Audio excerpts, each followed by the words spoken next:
want to talk to you today about success. Success, duty, obligation, responsibility. If you approach it any other way, which most people are, most people think, well, I'll be successful if the economy works. I'll be successful if something happens. I'll be successful if I win the lottery ticket. Look, you're not going to be successful if you don't demand it. If you literally don't stake a claim to it and say, this is mine, it's important, you're not going to have it, I promise you. I know. I'm telling you from experience. I spent the first 25 years of my life like a spectator, watching other people get successful and then wondering why I wasn't. Success is your duty.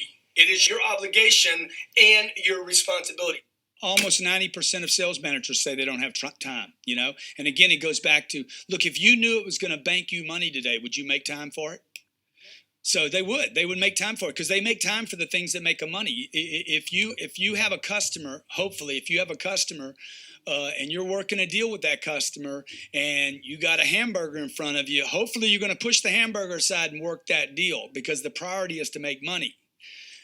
In the same conversation, that sales manager does not believe that sales training converts to ROI or money, so he doesn't make the time for it. When you say you don't have time, the truth is you're saying I'm not making it a priority because I don't think it makes me money. So look, you want to get your work ethic so high that people actually admire you. I'm going to ask you a question right now. Do people know you because of your unbelievable work ethic? If you can't answer yes to that, man, you're not going to get in that top 10%. You got to get at the top. People have to know you, not because, oh, he's a good salesman. Oh, he's a good this. Oh, he's an artist. Oh, he's a good pianist. Oh, he writes a great, story. No, dude, people need to know you for one major thing first. He works. He produces. The guy's there every day. The guy's pushing and shoving. Because the truth is, no matter how good your ideas are, how good your art is, or how good your skill set is, if you're not working, man, if you're not vibrating at a frequency that people say, my God, how does that guy do all that? If you're not vibrating at that rate, 10x levels, massive action, tremendous work ethic that's just a muscle now, and it's just a discipline in your life, and it's a normal way that other people think is abnormal. Ryan Seacrest, Tom Cruise, Oprah, Steven Spielberg, Donald Trump, still pumping and working as a billionaire. Look, if you're not working at that level, you're not going to make it. Get your work ethic in, man. It's the American way. Work ethic. Check it out. The biggest struggle, man, was just getting around other people that would say I could do it. I mean, that's the biggest struggle. Just you get around one guy says, yeah, you can do it. And then you talk to him tomorrow and he's like, no, dude, you can't do this shit. There's so few people telling you to do it. You know what there is a lot of? Save your money. Protect yourself, conserve, don't spend, don't take risk. Taking risk is the new way to be risk adverse. So the biggest struggle for me was my family, man. The people closest to me was the biggest struggle. Every time I went out to do another deal, everybody told me, you don't need to do that, man. The only person that was encouraging me was my twin brother because I would see how he was doing it. Dude, he was making his swings. And so every time I'd get around other people, so I'll tell you a little trick I did. On weekends, I would always go see homes I couldn't afford. That has always inspired me. I would go drive neighborhoods. Literally, I've done this my entire life until I finally got to the point where they wouldn't even let me in the neighborhood. There's neighborhoods in Miami, dude, you can't even go see. They won't even let you in the gates. Most of them you can get in if you know some of my tricks. So the point that Shovita's writing on the board right now is you got fuel in your tank. It wants to be accelerated on, and then you got somebody in the back seat saying, hey, be careful. Nobody likes a backseat driver, okay? So they're sitting there, they're putting mental pressure on the brakes when you're trying to accelerate. The negativity is just negative. And there's no money in it. There's no future in being negative. Where's the solution? I can't do that. We can't do that. That can't happen. This is wrong. That's wrong. Oh my gosh, taxes are too high. Dude, it's negative. It is negative. It is negative. Look, there's so much abundance of negativity. That by itself tells you why there's no value in it. You got to make a commitment to service. You got to make a commitment to hey, I have a target. I know that when we don't achieve targets here in my office, the first thing I ask, regardless, the internet department, if it's my accounting department on collections, or it's my sales department, I'm going to ask a question. What is the target? No target results in no sales. So if you're in parts, if you're in service, look, have a target. Measure that target hourly. If you really want to get results, measure your target every hour to see what did we get in the last 60 minutes. I promise you, do those two simple things. Don't even learn anything about how to sell anybody anything. Have a target, measure it every hour, and I guarantee your sales will come up. Within any company I own, I have 4 and 5 flows in every company. I don't have one flow. I'm not going to depend on one product.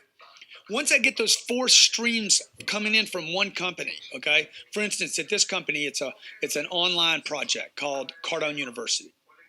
Then there's speaking gigs. Then there's books. Then there's audios. There's MP3s. Those are flows coming in for one company. At some point, I'm like, okay, let's do a second deal. So I'm going to then have a company that runs parallel like a skier, right? I don't want the skis crossing over. I want them to be parallel so that anything that maybe I can't do any longer in this company, maybe I'm going to outsource to a partner and build a second company. Then once these two are skiing along and happy, maybe I'm going to go do a third company out here that I have a passion for that has nothing to do with these first two. That is not diversification. That's multiple strong flows. And when I make a bet on this third company, dude, I want to take it. I want to take all the money from these first two flows, and I want to say, hey, if it's a good deal, go all in. If you're not sure, don't put any money in it at all, folks. There's so many mistakes salespeople make. I think you need to get down to like the main ones, but you're not selling the solution. I mean, even before that, though, I would say, Corinne, is the biggest mistake. People are not excited. They're not alive. They're not showing interest in the cycle, and they lose interest. I was in Barcelona recently, and I was looking at a watch, and the cycle didn't close.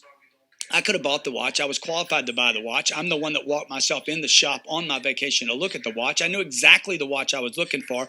And when I left, my wife said, what could he have done to close the sale? I said, well, he could have kept life in the cycle. He could have kept the cycle open. So what I mean by that is, look, if you're not interested, if you don't believe the cycle can be closed, it will not close. So the number one mistake I think salespeople, managers, and the store makes is they assume a close can't be had that day. I go into every cycle, every sales cycle with every prospect, every phone call, no matter how complex the sale is or how simple it is, with the belief that I can sell that product that day, this time, now. Hey, work to your potential, not your quota. If you want to stay really motivated, if you want to answer the question to why people that have already made it keep pushing, it is because they don't operate on quotas. They operate off potential. They're driven to reach their potential. This is also tied to their ethical obligation. They know what they're capable of. Nobody can tell you what you're capable of. You're the only one that knows, okay? So work to your potential, not your quota. Quotas are numbers. Who made them up? Some guy says, okay, your quota is blah, blah, okay? Based on what? How did he come up with that quota? He only picked that quota, that number, because he thinks it's significant or compared to other people maybe in your industry. Look, don't operate on quotas. You want them. Clearly you want them. But you want to be driven to reach your potential, not just some number, some mechanics. Hey, my potential, I know. Nobody else knows it. I know what it is. You know yours. Work to your potential, not just a quota, and I promise you, you will be on fire day and night. Hey, Grant Cardone, I just want to give you a little encouragement.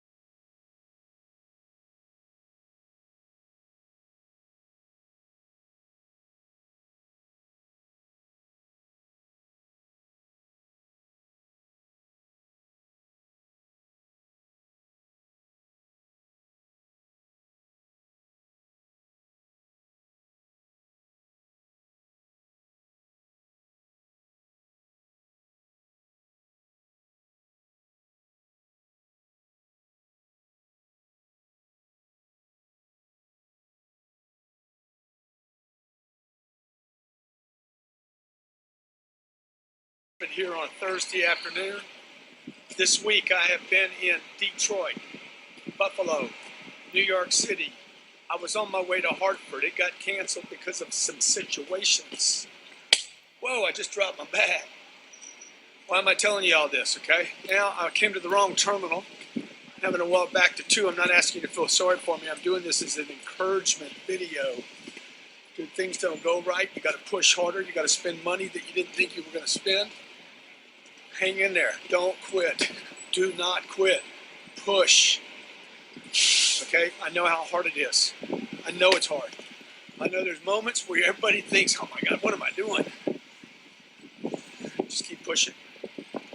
Your family needs you to do it. Your community needs you to do it. God bless America. It definitely needs you to do it. So hang in there. Keep pushing. When you think about quitting, just understand that everybody you compete with is having the very same thought. Last man standing, baby. Man or woman.